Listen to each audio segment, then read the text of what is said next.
C'est de la pure merde, c'est poubelle, c'est de la daube. Ça, j'ai vu une offre à 100 grammes achetés, 100 grammes offerts, 500 grammes achetés, 500 grammes offerts. Quand vous voyez que les gens peuvent vendre de la vanille d'Ouganda, ça ne vaut absolument pas le prix qui vous est proposé. Je vous explique pourquoi tout de suite. La vanille, c'est comme le vin. Je prends un chardonnay, je le plante en Bourgogne, ce ne sera pas le même que si je vais le planter à Tataouine. C'est le principe en fait, c'est le terroir. Donc pour la vanille, c'est la même chose. Ça, c'est celle du bon fournisseur.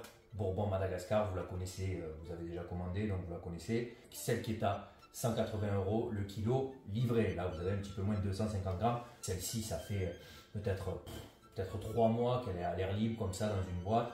Elle n'a toujours pas bougé, vous voyez, elle est toujours aussi souple, elle sent toujours aussi fort. Donc ça veut dire que l'affinage, la maturation a été faite comme il faut, la récolte a été faite au bon moment, le séchage suffisamment longtemps. On va prendre une gousse, comme ça, on ouvre, donc hop, là, Ouganda. Voyez. Alors première chose, elle est vraiment extrêmement plate, très plate. Normalement c'est beaucoup plus rond, et quand je viens comme ça, vous voyez, quand je remonte comme ça, quand je viens la toucher, vous voyez, j'en ai plein les doigts.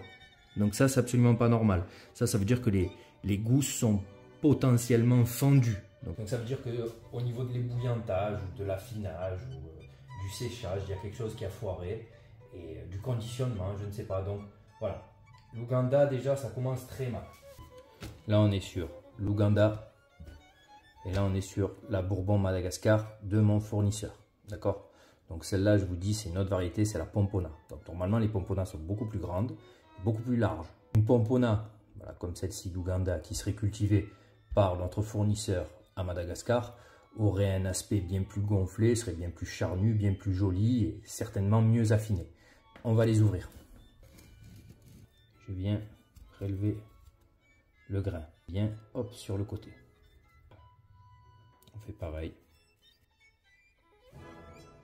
On peut voir déjà tout de suite, hein, au niveau de la quantité, on va pousser le test plus loin. Ouganda, je la pèse. Elle fait 0,5 g. Hop. Pareil. Là, on y arrive. La Bourbon, donc Madagascar, on est à 1,3 g. Donc pour une gousse qui fait 5 g.